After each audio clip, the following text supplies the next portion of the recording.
Okay, everybody. So I'm back with another review of the Kindred Miniseries, Episode 7, Jane. Okay. Um, I'm so happy I'm on the second to last episode because this shit is tiring. And it's time. Never mind. I'm just gonna do what I need to do. So we get this, episode starting off with Nigel, where Nigel is asking Dana to read to him as a little boy, because reading is just quite frankly too hard for him. And in the book, actually, Nigel seeks Dana out to teach him how to read because he recognizes she is not like other enslaved people, and he notices that she has been tutoring Rufus, even how strange that is. That was actually Nigel's explicit goal to Dana, so he can essentially forge freedom papers and get out of Dodge. That was his goal. Okay? So Dana tells him, though, in this series, that no, I want you to learn to read because it will be dangerous. Um, tells him that it will be dangerous for him to know how to read, but she's willing to do it because Nigel doesn't want it anymore. That never happened. And that was the whole point of having character development in Octavia Butler's work. Yes, the quote unquote rebellious slave who wants to learn to read actually was very real. Many of them. Okay, she didn't have to force that on them. But, stereotypes must prevail because apparently the writers are unwilling to do anything else. And so we must assume and watch that the little black boy is giving up on reading because it's too hard. Okay. So this is why I say that Kindred was a brilliant work because even in the 1970s, they were still perpetuating a mainstream narrative that black children don't want to learn. Okay? Which is why they didn't want the government investing in public education that they had denied black people for centuries, even and decades, even after emancipation. All right, but Nigel was doing everything in his power to figure it out and sneak around with Dana, even if it meant borrowing from his sleep. Okay, so yeah, I just like, why do you have to get it so wrong when it's written out in the book? When I say the script was in the book, it was in the book. Why do y'all have to go and make it so wrong? Not kind of wrong, just all the way wrong. Like, I can't. So Kevin is talking about doing more traveling and doing it with Rufus, so he can see more of the world and how fun it might be. Dana responds, "Yeah, that's fun if you're white." Yeah, yeah. Dana, even despite the script of this miniseries, yeah, girl, you right about that one. So he asked her how long it will be. You came here to save Rufus. She insisted she has to save everybody. Kevin has been out of the picture in the book at this point for some time. All right. If we can even refer to the book at this point, because Hollywood, you have gone completely rogue, FX Hulu, with this series, and you ought to be ashamed of even claiming that you are basing this on Octavia Butler's classic and groundbreaking historical science fiction novel, Kindred. All right. However, it is important to remember that Dana did not have control over her ability to be pulled in and out of time. Rufus controlled it until she ultimately kills him when he tries to rape her once he's an adult. Yeah, spoiler alert. But yet and still, in episode 7 out of 8 episodes, he is still a child. So he can remain innocent and appear like a victim. And certainly, if not non racist, he is certainly proving to be less racist, if you will, than the others. Because black people can't suffer, even in the film, without us feeling sorry for white people to some degree. Nobody has to sit with that. Sit with what's been done to black people. You know what? So Kevin goes with Rufus and Tom Whalen into town. He, of course, doesn't want to and is hesitant. But Dana, who has to live as an enslaved person, of course, comes out to the horse to make him feel better about leaving her there. All right. So the next part, this had my mouth on the motherfucking floor. I mean, really, I had to pause it. All right. So instead of people getting the full picture of who Tom Whalen was as a character, which in the book is very clear, very intense, as an abusive, drunk, alcoholic, who is a very, abusive, rapist, enslaver, as all of them are to own people, as well as to his son. We get this version of him taking his son to the woods to show him where he grew up, to spend more time with him, under the advice of unemployed Kevin, who's living on Tom Whalen's dime. Because he said that's what he needs to do as a father. Unemployed Kevin without any children or without a wife knows exactly what to do. So if this is if that wasn't some fuck shit, I don't know what was. Like, my thing is, this is some modernistic bullshit about, oh, how men should spend more time with their son, whatever. Yeah. In modern times, in today, sure, have a conversation about that. But that has nothing to do with this, okay? About how fathers spend more time with their sons, and Waylon becomes so compassionate from what the stranger, traveler Kevin, tells him, that he actually takes up time with Rufus. And get a load of this, with Luke and Nigel as the enslaved people who go along with him, like they going along like a buddy trip. Are you fucking kidding me? And ain't neither one of the enslaved people carrying a damn thing. They ain't how that work. So even in a patriarchal Southern sense, even if that's only what we're operating off, let me tell you this. I wish we could look into a crystal ball, or better yet, Hollywood, how about a history book? Okay? And if you think for a second that an enslaver would ever let another man, doesn't matter if he's white, another man, a stranger, come into his house and tell him how he should be raising his son and not kick his ass and throw him out, you are sadly mistaken. That is not how that works. That's not even part of Southern culture shit now. Okay? So miss me with the bullshit. Okay? I'm from Georgia. I'm from the Deep South. All right? I know what I'm talking about. Anyway, so it's amazing to me that Tom Whalen gets a chance to be redemptive in these woods. The redemptive father, despite his perpetual cruelty to the enslaved persons on his labor camp and to his son in the book, specifically with examples over and over again of this cruelty. So it's not like they have the script. The script is the book. But Olivia, who was never in the book, the mother that was dead, as we get a load of Dana early on in the book to understand who she was and where she came from, Olivia, who doesn't exist in the book, who doesn't even have a name, doesn't get a redemptive moment. Despite the book being focused on Dana as a black female protagonist, if you were going to make up a mother, the least you could do is make her redemptive. Get the fuck out of here. So anyway, then Waylon is showing the land where he grew up on, and he's talking to Luke, his, house slave, essentially, and says, well, we were like brothers. Then he says the land is for sale again because the owner died. Then he looks at Luke for his opinion. Luke, the enslaved person, not white Kevin, for his opinion. Kevin, of course, is merely an innocent bystander, of course, in this slave society. All right, so Luke says the land is worthless, but it wouldn't be the first time Tom Whalen took something for the sake of taking it. Okay. And Tom Whalen just closes his flask without reprimand at all. And this is also not, it's believable. That's it. Even if it's based on historical fiction, all of this is believable. Where the fuck would that happen? Please tell me how enslaver Tom Whalen would let that shit go down in front of another white man just for the sake of preserving what had to be preserved in order to continue enslavement. There was always more white people than black people in the United States. That's what also made it difficult to run away. But in these slave societies, it would be heavily enslaved because enslavers, only 4% of the American population, had up to 4 million enslaved black people that can be accounted for on the books.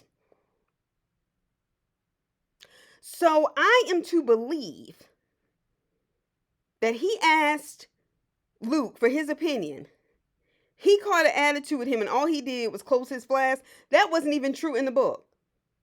Okay. Oh my God.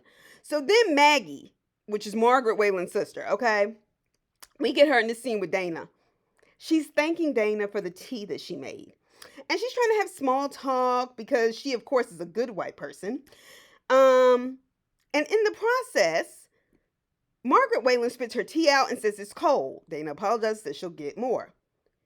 Then she stops her and says no. Walks up to her and said, "You sleep in Mr. Franklin's room knowing it's against my rules. Who can't control themselves? You or him?" Dana says nothing. She says, "Answer me." Dana doesn't answer her, and then she throws tea in her face. Now, that pissed me off. Now, I don't doubt, okay, such instances happened during chattel slavery and even worse, especially when white women held control while the white male enslaver was gone, okay? However, this same bullshit continues to happen throughout this series. Black people cannot experience pain or oppression or humiliation, all three at the same time, and white people be forced to sit with the cruelties of slavery. So what happens? Maggie tries to calm her sister down because she's a good white person. And Maggie, Margie, you need to stop. I'm so over that bullshit, I don't know what to do. I'm over that bullshit with slave movies anyway. Here y'all are with a goddamn book that was brilliantly done. Like, did y'all read? Did y'all read and didn't like it? Then you know what? Move on. Then do something wild out the imagination and go somewhere with it. Miss me with the bullshit. All right, so then Kevin, in this next scene, calls himself checking on Luke. Once again, because black people can't have pain without the good white people being central in this story. And saying he heard about Celeste and he wanted to check on him. And Luke says, "That's not good for me or for you." This never happened in the book. Honestly, Kevin did not demonstrate throughout that book any serious compassion for any other black person other than Dana. That was also the brilliant part of the way Octavia Butler demonstrated. She was like, essentially because white people in a racist society, yes, they can like individuals. But when faced with these real serious things that would normally undermine their power in society, they will fall with the majority to maintain the supremacy. And Kevin was no different in the story. And here we are getting this white bullshit savior. Okay? That she met in a restaurant that she's fucking and shacking up with. In slavery and in real life. What? Huh? No, ma'am. No, ma'am. I can't take it. All right. So once again, the audience can't even sit with the death of even the fake character Celeste, who doesn't exist in the book, and Luke's grief and loss. We can't sit with that without making sure we know that there are good, redeemable white characters which were not in the book or quite frankly in this society. Okay? Because if it was the case, chattel enslavement, the owning of human persons, I know y'all saw this on my other reviews, but I don't care. The owning of human persons in deed and policy as property could not have lasted 2.5 centuries without the support of the majority of white Americans. Period. It couldn't have happened. It could not have been maintained. And they did it because they believed in white supremacy. And if you need a book choice, Black Reconstruction by W.B. Du Bois, published in the 1930s, still true. Okay, because I read. I'm not talking at the side of my neck. All right, so then we get this ridiculous scene, another ridiculous scene, and this shit is choppy as hell too, by the way. A ridiculous scene of Kevin, Tom Whalen, and Rufus at a saloon drinking. Now, in the book, Rufus does get caught, with his father's alcohol, that kind of bullshit. And there's not no real rules around that shit yet either. Anyway. And Kevin says, "Rufus, you're too young to drink," because he's 12. And Whalen says, "Well, I had drinks this young too." Once again, the idea that Kevin, as the stranger traveler, could come into a white man's home who owns a labor camp with enslaved people and quite frankly is like large and in charge in society, regardless if he has a lot of debts that other people don't know about, could not come into this man's home and tell him how to raise his kid. And by his home, I mean just in his life. That's not a thing. All right. Anyway, so he explains to him, Tom Whalen's explaining to Rufus. He's looking at the white girl serving in the saloon or whatever, and he says she's pretty or something to that effect. And he says she's beautiful, but she's the one you look at. You don't marry her. Okay. he says he never, so Rufus, in his 12-year-old mind says he never wants to get married. So his father explains to him, well, look, all men must do it. And he says, no, he wants to be like Kevin. And Waylon says, trust me, you don't want to be like Kevin. Rufus says, well, Kevin has Dana. And he starts to laugh, right? Kevin says, that's not what your dad means, Rufus. And I was thinking to myself, okay. So Waylon says, Tom Waylon says, well, Dana's a slave. Rufus says, no, she's not. She's special, right? And Kevin raises his voice and says, you've had too much to drink. And Rufus and his bad acting hands bangs on the wooden table and yells, I have not. I'm like, this, the stereotypical little bratty white kid, like, even that's tired. Like, it's just tired. It's tired. And it's not good acting. All right, so, Rufus, of course, gets, pushed out by Tom Waylon. All right, he leaves, and Waylon blames him for being around too many women for his behavior. That's why Rufus acts the way he does. Okay. So he keeps trying to get Kevin to drink, but he won't, which is, of course, to show the contrast. That while there is a bad white man character, and Tom Waylon, trust me, does not appear as bad in this miniseries as he was depicted in the book.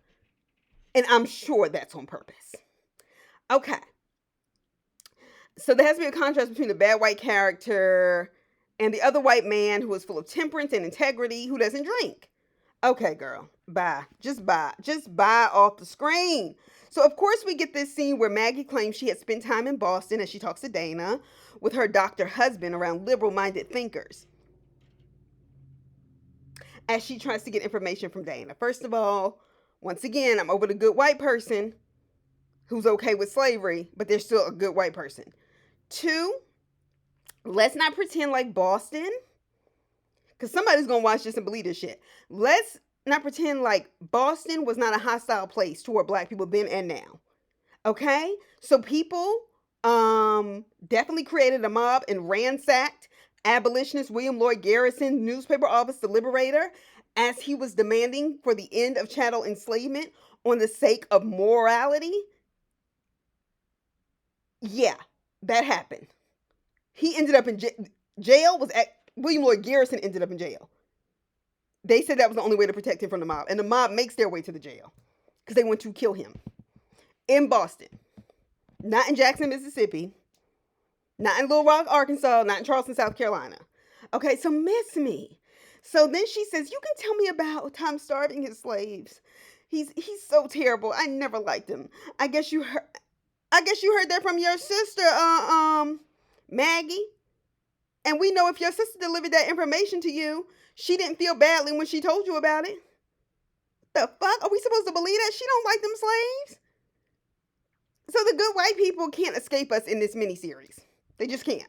So the scene in the saloon where an enslaved black man gets alcohol forced in his face and thrown into this ring-like situation where he's forced to rape and conquer an enslaved black woman by the name of Jane, which this episode is titled from, was one of the most insane scenes with no context and once again not in the book and very Quentin Tarantino. Like, if that's what you wanted to do, just go rogue.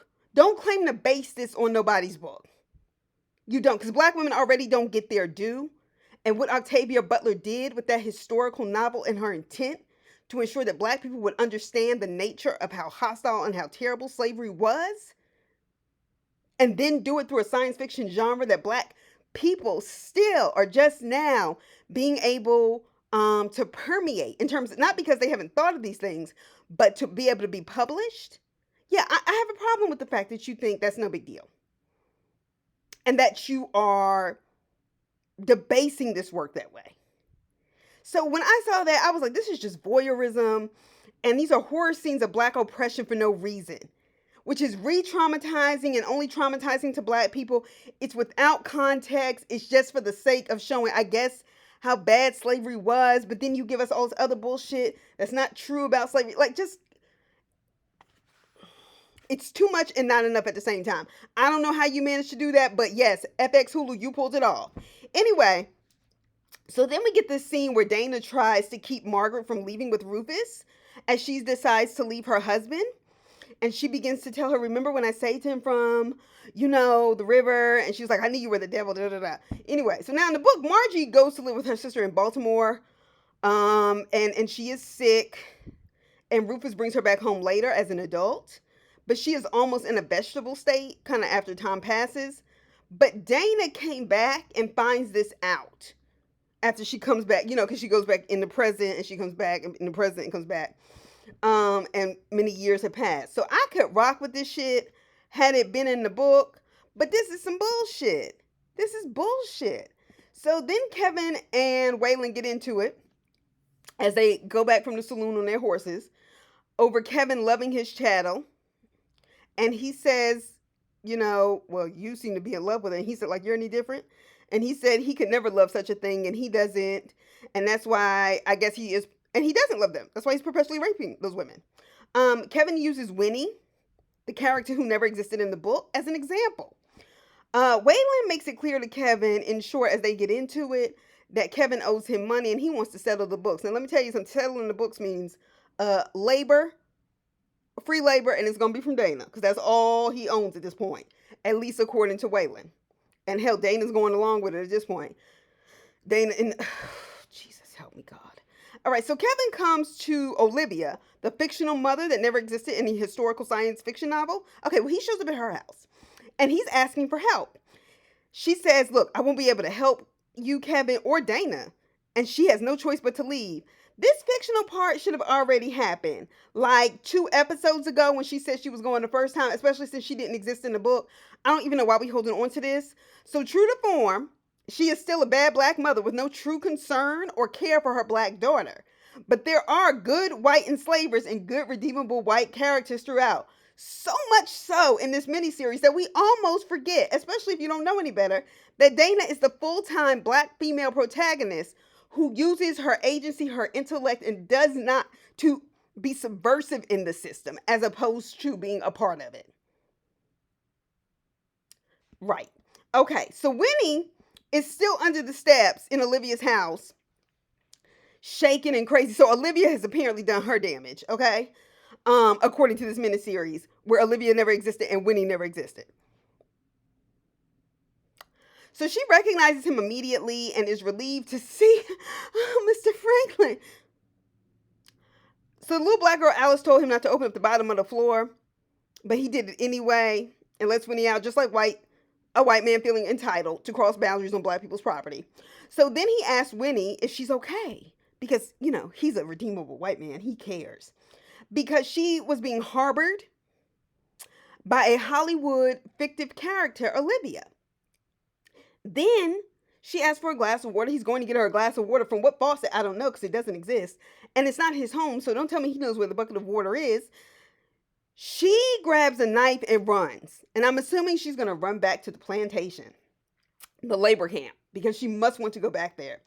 And just like a good slave and just like a good white person, he can't get rid of the desire to pull her back from slavery because she doesn't know any better. And she can't get rid of the desire to be a slave because she doesn't know any better.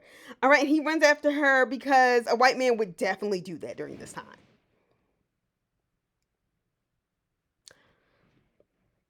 I got one more episode, y'all. I'm gonna get through it and I'm gonna be done. I'm gonna be done. This at this point, I resent having to call this a Kindred miniseries. I really do. But I'll talk to y'all later. All right. Be sure to like and subscribe. Bye.